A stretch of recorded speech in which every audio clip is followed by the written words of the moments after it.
That moment the king recognized his wife's scent on a servant. The castle stood like a shadow over the valley, its high stone walls darkened by centuries of storms and whispers. Fog clung to the towers like ghostly veils, curling and twisting around the battlements. Inside, the great halls were lit by flickering torchlight, their golden glow dancing on tapestries depicting battles and long-forgotten kings. The air smelled of wax, old wood, and something softer, more delicate, a scent that lingered like memory itself. It was a scent the king had not smelled in years, and yet tonight it made his heart tighten. King Alaric moved through the corridors with quiet authority, his cloak brushing the stone floor, the weight of the crown heavy upon his head. His eyes were sharp, dark, and weary, carrying the burden of a kingdom that had grown restless in his silence. Many nights had passed since his queen, Seraphine, had vanished into the mists of the forest. Some said she had been taken by the spirits that haunted the woods, others whispered that she had been claimed by a curse. Alaric did not believe the idle talk of servants and courtiers. He knew what he had lost, and he knew that something still lingered, something that clung to the castle like a shadow waiting to be remembered. The new servant girl arrived on a rainy morning, her small frame drenched and trembling, but her eyes held a spark that no hardship had managed to extinguish. Leora was her name. She carried herself with a quiet dignity, bowing to the king and his advisors with a soft, measured grace. There was nothing remarkable about her at first glance, no jewels, no extravagant dress, only the way she moved through the halls, careful but unafraid, as if she knew the castle's secrets already. Yet it was her scent that caught Alaric off guard. At first he thought it was a trick of the air, a fleeting memory conjured by the fog and the candlelight. But then he inhaled it again as she passed by, close enough that the faintest whisper of it brushed against him, delicate and haunting. It was the scent of Seraphine, gentle, sweet, almost impossibly so, mingled with something unique, unfamiliar, yet undeniably alive. His breath hitched, and a strange mixture of longing and fear rose in his chest. He had sworn never to be caught by memories, never to allow himself to be haunted by a ghost. But now, faced with this living, breathing echo of the woman he had loved and lost, he felt his resolve begin to crumble. He followed her at a distance, silent as the shadows, observing her as she moved through her duties. She carried trays of food with steady hands, spoke softly to the kitchen staff, and occasionally her gaze lifted to the windows, as if listening to something only she could hear. Alaric could not tear his eyes away. There was a rhythm in her movement, a life in her silence that reminded him of the queen, yet defied it, as though the scent alone carried both memory and mystery. The court was restless that day. Noblemen and women whispered among themselves, noting the newcomer's quiet presence. Some speculated that she was an enchantress, sent by distant lands to charm the king. Others said she was merely a servant, unlucky enough to bear a resemblance to the queen. Alaric paid them no mind. His focus remained fixed on Leora, his mind racing with impossible questions. Could this girl truly be connected to Seraphine? Or was it only the cruel trick of fate, tempting him with memories to break his resolve? During the evening meal, the great hall shimmered with candlelight. Servants moved like shadows between the long tables, carrying dishes of roasted meats, fruit, and fine breads. Alaric sat at the head of the table, his posture straight, his eyes scanning the room with measured caution. Leora approached, carrying a tray of wine for the nobles. When she bent to serve the king, her hair fell forward, brushing the curve of her cheek. That faint, haunting scent hit him again, stronger this time, and he could not hide the shiver that ran down his spine. He studied her as she set the goblet before him, noticing the way her hands trembled ever so slightly, not from fear of him, but from some inner tension, some secret burden. He spoke her name without thinking. Leora. She froze, eyes lifting to meet his, wide and cautious. There was a moment of stillness, the kind that stretches between heartbeats, where the world seems to hold its breath. Alaric's gaze softened, and yet it remained sharp, probing. "Do you know why I called you?" he asked, his voice low, measured, carrying a weight of authority that was impossible to ignore. Leora swallowed, her lips parting slightly as if to speak, then closing again. She shook her head, barely perceptible. Her silence intrigued him more than any answer could. There was a story behind her eyes, a story hidden beneath the quiet surface, and he intended to uncover it. Later that night, Alaric could not sleep. The castle was dark and silent, yet he felt a presence, a pull he could neither ignore nor explain. He wandered through the corridors, drawn as if by an invisible thread. The scent followed him, stronger now, almost tangible in the cool air of the hallways. It led him to the servant quarters, a small room where Leora slept. He paused outside the door, listening to the soft, even rhythm of her breathing. He felt a strange mixture of awe and fear. To approach her would be a breach of every rule he had set for himself. Yet he felt compelled, drawn by the scent, by the memory it conjured, by the fragile hope it awakened. He knocked softly and Leora's eyes opened, alert and wary. "Your Majesty," she whispered, sitting up, wrapping a thin blanket around her shoulders. Her voice was steady, though her hands trembled slightly.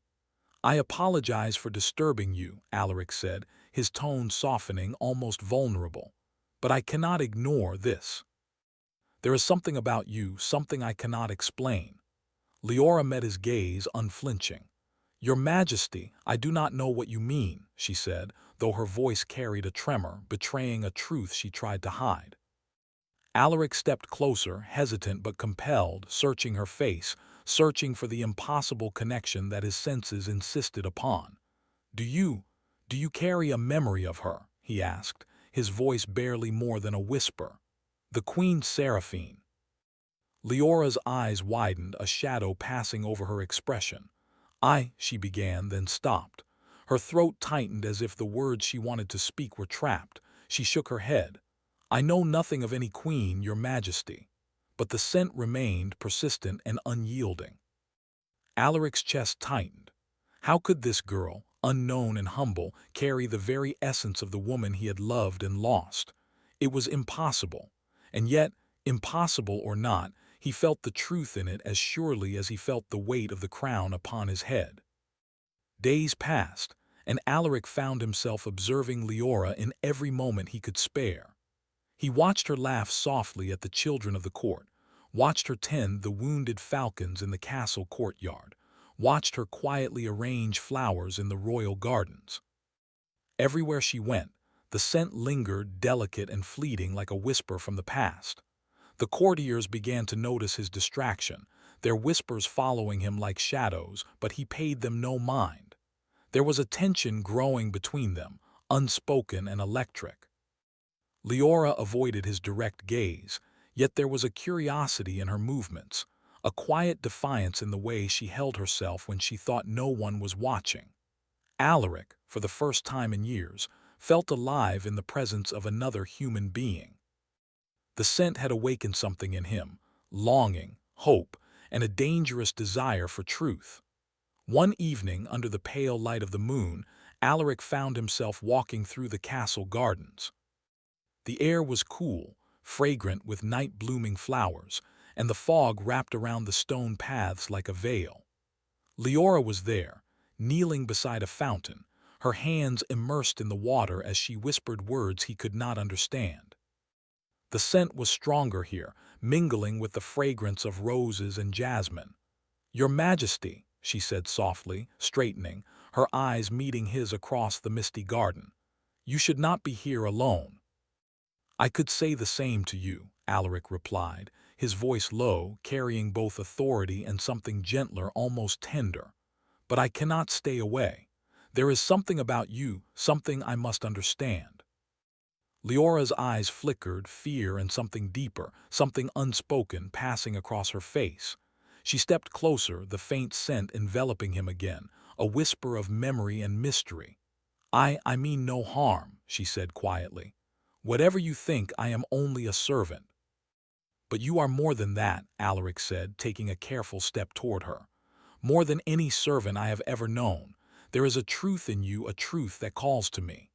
For a moment they simply stood, separated by the mist, the scent, and 1,000 unspoken words. Then, as the wind shifted, a ghostly image appeared in the fountain's reflection, a woman radiant and familiar, yet shimmering with otherworldly light. Alaric froze, his heart raced. Seraphine. Leora gasped softly, the whisper of recognition passing through her lips in a forgotten language. Alaric's chest tightened with a mixture of fear, hope, and longing. The world seemed to tilt, and the castle, with its shadows and fog, its whispers and secrets, felt suddenly alive, as if it were holding its breath along with him. That night, Alaric returned to his chambers, yet sleep would not come. The scent haunted him, weaving through his dreams like silk and shadow. Every memory of Seraphine, every trace of love and loss, returned to him, mingling with the presence of Leora, the servant who carried a piece of the queen within her. He knew with a certainty that frightened him that nothing in his life would ever be the same again. And in the quiet corridors of the castle, Leora lay awake, aware that something had shifted. The king had noticed. The scent had revealed her secret, though not yet fully. And as she stared at the moonlit ceiling, she wondered if the path ahead would bring salvation, danger, or the reckoning of hearts long bound by grief and longing. The castle slept, but the air was alive with possibility, with desire, with the whisper of curses and old magic, and with the scent of a queen who had vanished but had never truly left. And in the silent night, two hearts bound by loss and memory began a dangerous, impossible journey toward truth, toward each other, and toward the darkness that had always awaited them. End of Part 1, with the hook. A ghostly vision of Seraphine flickers across the garden fountain, leaving the king shaken and Leora aware that her secret may no longer be hers alone. The castle woke slowly to another gray morning, its towers wrapped in mist, the gardens dripping with dew. The halls echoed with the soft clatter of servants preparing the day's meals, the distant ringing of the blacksmith's hammer, and the whispers of courtiers who had begun to notice the new tension in the king. King Alaric's eyes no longer merely observed the world. They searched for something, someone, and the object of his obsession moved quietly among the shadows, unaware of just how deeply she had already ensnared him. Leora had begun to understand that the scent, the memory, and the fascination were no accident. Every glance, every small action seemed to carry a weight she could not yet explain. The queen's essence lingered in her, whether by fate, curse, or some ancient magic that had woven itself into her life. She did not yet fully understand why the king's eyes followed her with such intensity, nor why she felt a pull toward him that was more than mere loyalty or fear. But she sensed it, and it frightened her. The morning sun pierced through the high windows of the great hall as Alaric called for her. Leora entered, her hands neatly folded before her, her posture correct yet natural. The scent lingered, faint but unmistakable, tugging at Alaric's senses with the memory of Seraphine. He motioned her forward and she obeyed silently, her heart thumping in a rhythm she could not quite control. "Leora," he began, his voice calm but edged with intensity, "there are tasks that only you can perform. Tasks I do not trust to any other." His dark eyes held hers, measuring, questioning, searching for something he could not name. She inclined her head. "I will do as you command, Your Majesty." There was a careful steadiness in her voice, yet she could not hide the tremor beneath. She had seen him more than once catch her scent, more than once pause as though recalling something painfully beautiful and long lost. And she understood, though she had not chosen this, she was part of a story far older than herself. Alaric led her to the inner chambers, a place few servants ever entered. Here, the castle felt alive in a different way. Shadows clung to the corners of the stone walls, shifting with the flicker of candlelight, and the air hummed faintly, as if the past itself had not yet left these rooms. The king gestured toward a small, intricate puzzle box on a table. "This must be opened," he said, "and only someone with skill and care can do it. If it is broken, the council will see it as failure, and the kingdom will suffer the consequences." Leora's fingers brushed the box, noting its weight and complexity. She worked quietly, methodically, feeling the magic that hummed faintly beneath its surface. The king watched her closely, noting the precision of her hands, the focus in her gaze. There was a strange familiarity in the way she handled the puzzle, a grace that reminded him of the queen, yet it was tempered by Leora's own strength, her own identity. "You handle it as though you know it," he said quietly, almost to himself. "Do you understand its mechanism?" I have seen similar locks," Leora admitted softly, "but this one is unusual. It is not merely a puzzle, it is a test." Alaric's eyes narrowed. "A test of loyalty, of skill, of something else." Leora looked at him, unsure how much to reveal. "Perhaps all three, Your Majesty," she said carefully. "Or perhaps it tests the one who created it more than the one who opens it." The king's gaze softened, though only for a moment, and he leaned back, considering her words. There was wisdom here, a depth he had not anticipated. And the scent lingered between them again, more insistent now, whispering of the queen he had loved and the girl who carried echoes of her. Later, in the courtyard, Leora tended to the castle's falcons. The birds shrieked and flapped, impatient and wild, yet she moved among them with a calm certainty. Alaric watched from the balcony above, his cloak catching the wind, his heart both heavy and achingly alive. He remembered the queen walking among the same birds, her laughter carrying on the air, delicate as the wind through the trees. And here, standing in the same place, was Leora, moving with similar grace, yet entirely her own. A gust of wind brought the scent closer, stronger, almost tangible, and Alaric felt his chest tighten. He realized he was no longer observing her from a distance. He wanted to speak with her, to know her thoughts, to see the truth behind her eyes. But he also feared what he might discover, for he was not certain if he sought the queen or the girl, and perhaps both could not exist in the same reality. That evening, the castle's corridors were quiet. The guards had retreated, the courtiers had retired, and the shadows moved like living things along the walls. Alaric found himself wandering, drawn as though by invisible strings toward Leora. She was in the gardens again, kneeling beside a fountain that reflected the pale moonlight, her fingers tracing patterns in the water. "You are here late," Alaric said, his voice cutting through the stillness. Leora looked up, startled yet not afraid. "I could say the same to you," she replied softly. There was honesty in her voice, tempered with caution, and Alaric felt the pull of something far deeper than curiosity. "Do you know why I am drawn to you?" he asked, taking a step closer.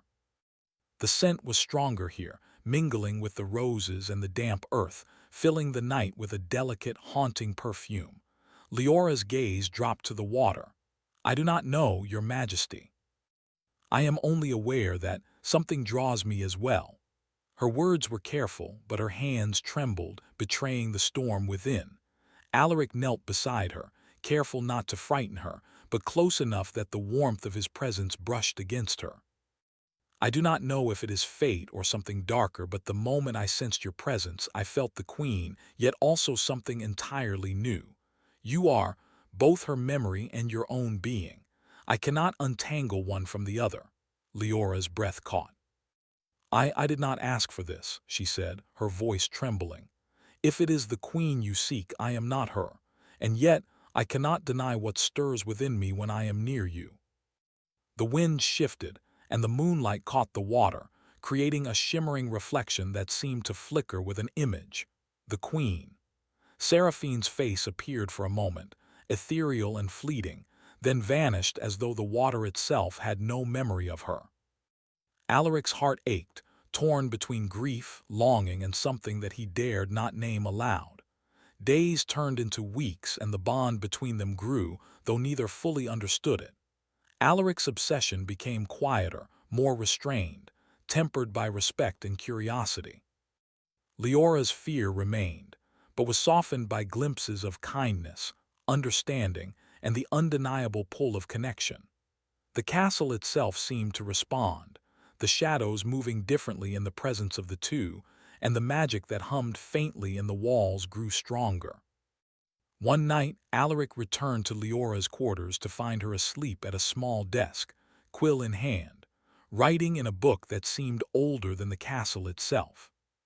He watched her, captivated by the quiet concentration, the soft rise and fall of her chest, the way the moonlight kissed her hair. And again, the scent, sweet, haunting, impossible, filled the air between them, stirring memories and desires alike. He knelt beside her, careful not to disturb her, and whispered, "Leora, do you dream of her?" Leora's eyes fluttered open, surprise and caution in her gaze. "I sometimes," she admitted softly. "But she is not mine to claim. I only feel the echoes, the threads of her presence, and something that belongs to me as well." Alaric's hand brushed hers lightly, almost accidentally. The contact sent a jolt through both of them, a mixture of fear, longing, and recognition. "Then perhaps," he said quietly, "we are bound not by who she was, but by what remains and by what we can become together." For the first time, Leora allowed herself a small, tentative smile. "Perhaps," she whispered. And in that moment, the bond between them deepened, delicate and dangerous, like frost on a blade, beautiful, sharp, and impossible to ignore.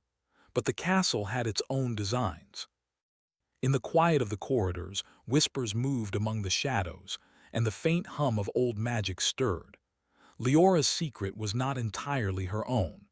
The curse, the threads of the past, and the echo of Seraphine's disappearance all hovered just beyond the light of understanding.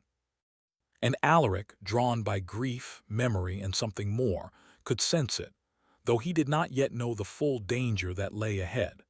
As the moon reached its zenith, a sudden movement in the gardens caught Alaric's attention. A flicker of shadow, a whisper of sound, and then the faintest trace of a voice speaking in the old tongue, the language of magic and forgotten things. Leora gasped, her hand flying to her chest. The scent of the queen surged, stronger than ever, filling the night with a tension that was almost unbearable. Alaric stepped forward, his heart pounding. "Leora, what is happening?" She looked at him, fear and recognition shining in her eyes. "It is waking," she whispered. "Something long bound is stirring. I do not know if it will harm us, or if it will demand more than we can give." And in the stillness of the moonlit garden, the two of them understood that their fates were intertwined by memory, by magic, and by the fragile, dangerous bond that was growing between them. The night seemed to hold its breath, waiting for the first spark of what was to come. End of Part 2, with the hook. Leora's curse begins to awaken. The scent of the queen grows stronger, and both she and the king sense that forces beyond their understanding are moving in the shadows, threatening both their hearts and the kingdom itself. The castle seemed different. In the days that followed, shadows stretched longer, hallways echoed with distant whispers, and even the light of day felt thinner, as though a veil had fallen over the stone walls. King Alaric moved with a restless energy, his thoughts never far from Leora, nor from the impossible recognition of the queen in her scent, her presence, her very being. Something was stirring within her, something beyond life, beyond memory, and beyond the bounds of the natural world. And Alaric could sense it. Leora had begun to feel it too. The threads of a curse that had long slept within her were awakening, subtle at first, a shiver of cold down her spine, a sudden surge of energy that left her hands tingling, a whisper of Seraphine's voice when she thought she was alone. She did not understand it, could not name it, and yet it had begun to shape her every movement.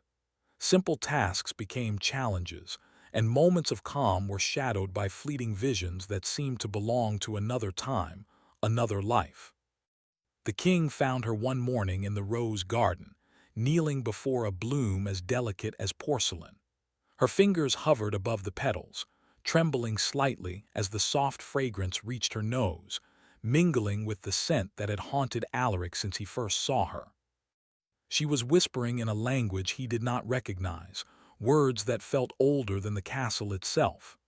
"You are speaking again," Alaric said quietly, his voice carrying across the garden. She startled, eyes wide, and quickly straightened. The king approached, the sun glinting off his dark cloak, his expression unreadable. I am only repeating what I hear," Leora said softly, trying to steady her voice. "Sometimes the words come without me thinking. They feel necessary." Alaric knelt beside her, careful not to startle her. "Necessary for what?" he asked gently, though his dark eyes held a fire of concern. "What is stirring within you, Leora? Tell me, and I will help you bear it." She looked at him, conflicted. Part of her wanted to confide everything, the visions, the whispers, the sensation that a part of the queen still lived inside her. But another part feared what might happen if she revealed too much. Secrets in the castle had a way of taking on a life of their own, and she was not certain she could control this one. "I do not know, Your Majesty," she admitted finally, her voice barely more than a whisper. "I feel something awakening. It is as though the past is reaching through me, calling, demanding. I cannot tell if it is Seraphine or something else entirely." Alaric's hand brushed hers lightly, a small gesture of comfort. "Whatever it is, we will face it together," he said softly. "You are not alone, Leora. You never will be." The scent of the queen seemed to surge between them in that moment, delicate, haunting, and almost tangible. Alaric felt his chest tighten with longing, fear, and a desire he struggled to contain. As days passed, the manifestations of the curse grew stronger. Leora found herself experiencing flashes of memory that were not her own. A queen walking through these gardens, laughing as sunlight danced through her hair. A king kneeling beside her, grief etched into his face. A kingdom teetering on the edge of disaster. These visions were vivid, painful, and impossible to ignore. They left her exhausted and trembling, yet also aware of a strange strength rising within her, a power that was hers and not hers, a reflection of the queen and of herself. Alaric noticed the changes too. She moved with a newfound grace, her hands and body attuned to tasks that required a delicate touch or extraordinary precision. Yet there were moments when she seemed distant, eyes glazed with memory or vision, lips moving silently as if speaking to someone unseen. He felt a mixture of awe, fear, and longing. The girl who was no queen carried her memory, and it pulled at him in ways that were impossible to ignore. One night during a storm that rattled the castle walls, Alaric found her standing at the edge of the balcony, rain soaking her hair and clothes, the wind tugging at her cloak. The scent was strong, almost unbearable in its sweetness and nostalgia. "Why are you here?" he called, striding through the hall and reaching her side. I cannot sleep," Leora replied, shivering. "The visions, the memories, they do not rest. They call me." Alaric reached for her hand, steadying her against the wind. "Then we face them," he said firmly. "You are not alone in this. Whatever you carry, we will confront it together." For hours they spoke under the storm, speaking of fears, of half-formed memories, of the strange connection that had bound them from the first day she arrived in the castle. The air between them was thick with tension, a delicate thread of longing and trust weaving them closer even as danger hovered unseen. Leora's hand trembled in his, her heart racing not just from fear, but from something that stirred deeper, something she did not yet name. The next day, the palace council convened. Alaric had ordered Leora to accompany him, despite the whispers of the nobles who had begun to notice the strange bond forming between them. Some speculated that she was an enchantress, others feared that the king had lost his judgment. Leora felt their eyes on her, heavy and suspicious, but she met their gazes with quiet confidence. She was no ordinary servant. She felt it now, in the strength rising within her, in the echoes of the queen's presence that tempered her own. During the meeting, a sudden commotion erupted. A messenger arrived, pale and trembling, bearing word that a neighboring kingdom had moved its forces to the border. Alaric's advisors argued and debated, but Alaric's focus was elsewhere. His eyes were on Leora, on the subtle signs of power and understanding that she had begun to show. The curse, whatever it was, had awakened fully now. It was no longer a faint whisper. It was a storm inside her, calling, guiding, warning. Alaric excused himself from the council, taking Leora to a secluded tower chamber. The room was quiet, lit only by the flicker of candles. The king regarded her with a mixture of concern and something far more intimate. "You feel it, don't you?" he asked. "The power, the awakening," Leora nodded, her lips parted. "Yes, it is strong now. I can feel it shaping me, guiding me, warning me. But it is not only mine, it is tied to her, the queen. I do not know what it wants or what it will demand of us." Alaric reached for her face, his fingers brushing a strand of wet hair from her eyes. "Then we will learn it together. I will not let you face this alone. Whatever this is, whatever it requires, we face it as one." The hours passed as they spoke, exploring the visions, the sensations, and the faint threads of magic that seemed to bind Leora to the queen and to the kingdom itself. And in their discussion, in the quiet and intensity of their shared fear and hope, a bond grew stronger. There was trust, yes, but also something deeper, an acknowledgement of vulnerability, of longing, of hearts drawn together by forces they did not fully understand. That night, as the storm outside abated, Alaric and Leora were interrupted by a sudden tremor in the castle. Stones shifted, the floor creaked, and a low hum filled the halls. Leora gasped, clutching her chest. "It is awakening further," she whispered, voice trembling. Something is coming." Alaric's jaw tightened. "Then we must be ready," he said, his voice firm, steady, yet carrying the weight of fear and determination. "Whatever this force is, it will not destroy you. It will not destroy us. We will face it together." The following days were a blur of preparation, observation, and rising tension. Leora found herself learning to control the power within her, guided by instinct and by the faint whispers of the queen's memory. Alaric, in turn, began to understand that the girl he had grown to care for was more than she appeared, that she held within her both danger and salvation, memory and identity, past and future entwined. But the awakening brought its own challenges. Leora experienced moments where she seemed to shift, not fully herself, caught in the echo of Seraphine.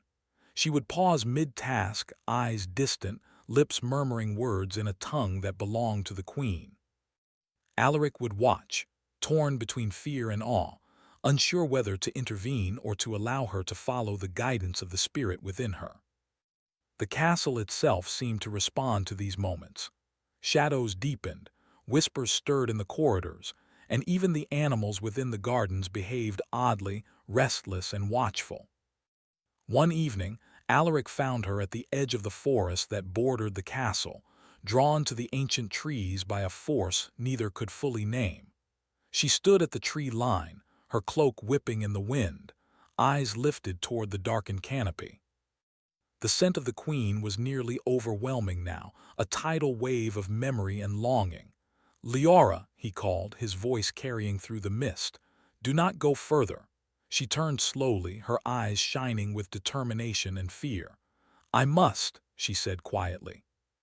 "It calls me and I cannot resist, but you must be careful.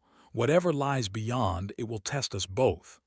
Alaric stepped forward, closing the distance between them. "Then we face it together," he said, taking her hand firmly in his. The bond between them, fragile and strong, trembling yet unbreakable, held them fast. And in that moment the world seemed to still, waiting for the storm that was coming, the awakening that was nearly complete, and the choices that would define not just their lives, but the kingdom itself. As the night deepened, a shadow moved through the trees, watching them. The faint hum of ancient magic pulsed in the air, and Leora felt it deep within her bones. The awakening had begun in earnest. It would not stop until every thread of the curse, every echo of the queen, Every trace of magic in her being had been tested. And Alaric, standing by her side, understood that the path forward was uncertain, dangerous, and yet inescapable. End of Part 3, with the hook.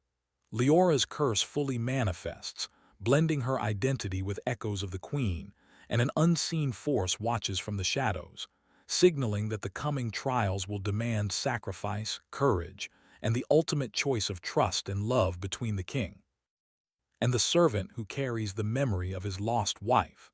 The castle shivered under a storm unlike any seen before. Lightning slashed across the sky, illuminating the towers in brilliant, terrifying flashes. Rain lashed against the stone walls, cold and relentless, turning the gardens into rivers of mud and the courtyards into mirrors of water. Inside, the air was thick with anticipation, fear, and the hum of ancient magic that had awoken within Leora. Every shadow seemed alive, every whisper carried a warning, and every breath was heavy with the knowledge that nothing would remain the same once the night was over. King Alaric moved through the halls with quiet urgency, his cloak trailing behind him, eyes sharp and searching. He had watched Leora for days, noting the subtle changes as the curse strengthened, and the Queen's presence intertwined more fully with her being. He had prepared for this moment, yet nothing in all his years of rule could have readied him for the intensity of what was to come. He felt a mix of fear, longing, and fierce protectiveness, emotions so raw and deep that they threatened to consume him entirely. Leora stood at the center of the great hall, her eyes closed, her hands raised slightly as if reaching for something unseen. The scent of the Queen was strongest here, swirling around her in spirals of memory and magic. Her own essence shone through the fragrance as well, faint but distinct, like a new light breaking through the shadows. The curse had reached its peak. She was no longer merely a servant or a reflection of the Queen. She was a vessel of power, a keeper of memory, and the key to the kingdom's fate. "Leora," Alaric called, stepping into the hall. His voice was steady, though his chest tightened with emotion. "You are not alone. Whatever this is, we face it together." Her eyes opened, glowing faintly in the dim candlelight. She stepped toward him, their hands brushing instinctively, a touch filled with trust, longing, and the weight of shared destiny. "It watches," she said softly. "Something ancient, something beyond both of us. It will test us, Your Majesty. It will demand everything." Alaric nodded. "Then we give it everything it asks, together." He reached for her hand fully, holding it with a determination that steadied them both. The storm outside seemed to respond, the wind howling like a living creature, the lightning striking the highest towers as if the heavens themselves waited for the coming confrontation. They moved together to the northern wing of the castle, where the oldest magic slept beneath stone floors and hidden chambers. The hum of energy grew stronger with every step. Shadows stretched and twisted around them, taking on shapes that seemed almost human, yet distorted and wrong. Leora's body trembled, but she did not falter. Alaric's presence steadied her, a tether of strength and faith in the midst of chaos. As they descended into the hidden chamber, the air thickened, and the scent of the Queen became almost overwhelming. Leora stepped forward, her voice rising in the old tongue, repeating words she did not fully understand, but that resonated with the magic around them. The shadows shifted, coalescing into a figure both familiar and terrible, the sorceress who had cursed Leora long ago, her eyes glowing with dark power, her form flickering like a flame in the wind. "You dare bring the king into my domain," the sorceress hissed, her voice echoing through the chamber like a chorus of whispers. "Do you think you can undo what I have woven? Do you think you can escape what was never meant to be undone?" Alaric stepped forward, his jaw tight, his hand still holding Leora's. "We do not seek to undo, but to understand," he said firmly. "This curse has haunted us long enough. If it is power you guard, we will meet it, and we will prove that love and courage can outshine fear and darkness." The sorceress laughed, a sound like cracking ice, and the shadows surged toward them. Leora raised her hands, calling on the power within her, the threads of magic that were part her own, part the queen's memory. Light shimmered around her, weaving through the darkness like a river of silver fire. The sorceress recoiled, momentarily surprised by the force she had not expected, a force born of both memory and the courage of a heart unafraid. Alaric moved to her side, his presence anchoring the magic, giving it shape and focus. "Do not falter," he said quietly. "Trust yourself and trust us." The chamber trembled as shadows twisted, surged, and struck at them. Leora's voice rose, stronger now, filled with clarity and power, repeating the old words that bound the curse, that guided the magic, that demanded resolution. The sorceress shrieked, her form flickering and splintering, unable to hold against the force of Leora's awakening. Alaric drew closer, his eyes never leaving hers. "You are more than you know, Leora," he whispered. "The past is part of you, but it does not define you. You are yourself. You are stronger than the fear. You are the hope." With that, Leora poured every ounce of energy, memory, and strength into the ritual, the chamber exploding with light that chased away the shadows. The sorceress screamed one final time and vanished, her magic collapsing inward, leaving the air heavy with silence and the scent of rain and roses. The curse was broken. The echoes of the queen remained, faint but peaceful, as if granting blessing rather than torment. They collapsed together on the stone floor, breathless, trembling, yet alive. Alaric pulled her close, holding her tightly, feeling the warmth of her body and the strength of her spirit. "You did it," he said, his voice a mixture of awe and relief. "You survived. You conquered what should have destroyed us." Leora rested her head against his chest, listening to the steady beat of his heart. "We did it together," she murmured. "I could not have done it alone." The storm outside began to ease, rain softening to a gentle drizzle, lightning retreating behind clouds. The castle seemed to exhale, releasing centuries of tension, fear, and magic that had built up in its walls. And in that quiet aftermath, Alaric and Leora finally allowed themselves to see each other clearly, not as king and servant, not as echoes of the past, but as two souls who had faced darkness and emerged stronger, bonded by trials, trust, and something far deeper than either could have anticipated. Days passed, and the kingdom slowly returned to normal. Courtiers whispered of the strange storm, the lights in the northern wing, and the way the castle seemed to shimmer with a newfound energy. Alaric and Leora continued their duties, their connection unspoken but undeniable, a steady flame beneath the surface of daily life. The scent of the queen lingered faintly, but it no longer carried pain or longing, only memory, respect, and the quiet acknowledgement of what had been lost, and what had been regained in a new form.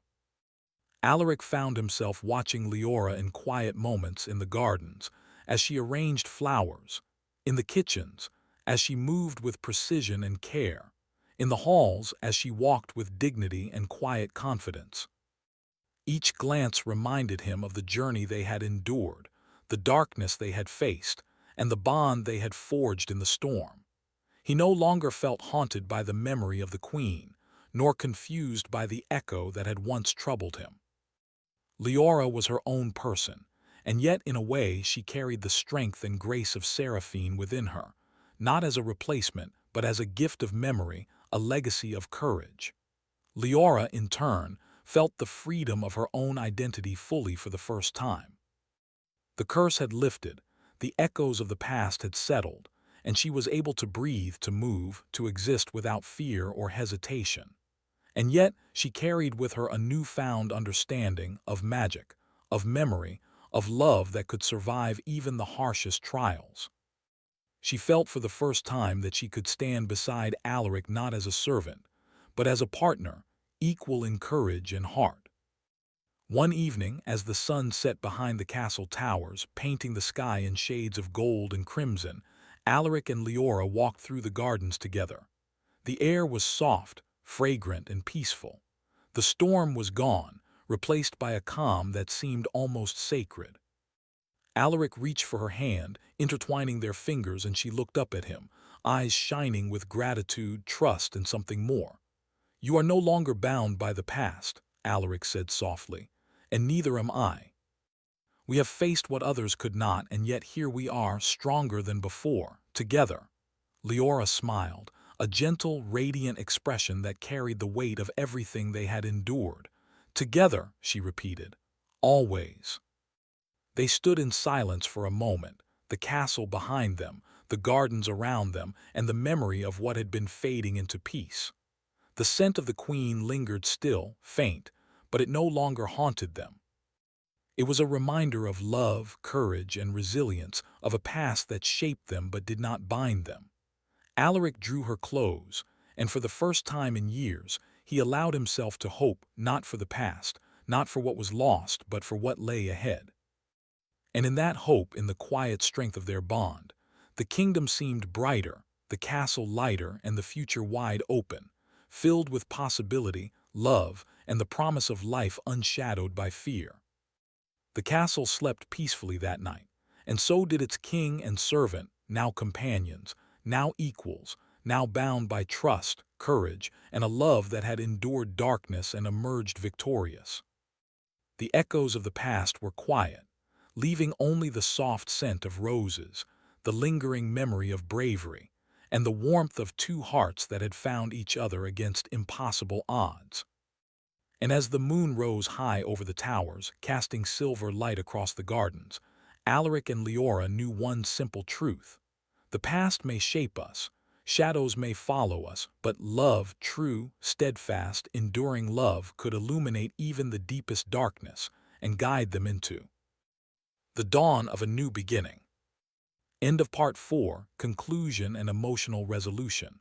The curse is broken, the queen's memory finds peace, and Alaric and Leora emerge stronger, bound by love, trust, and shared trials. The kingdom is safe, the storm has passed, and the future is theirs to shape together.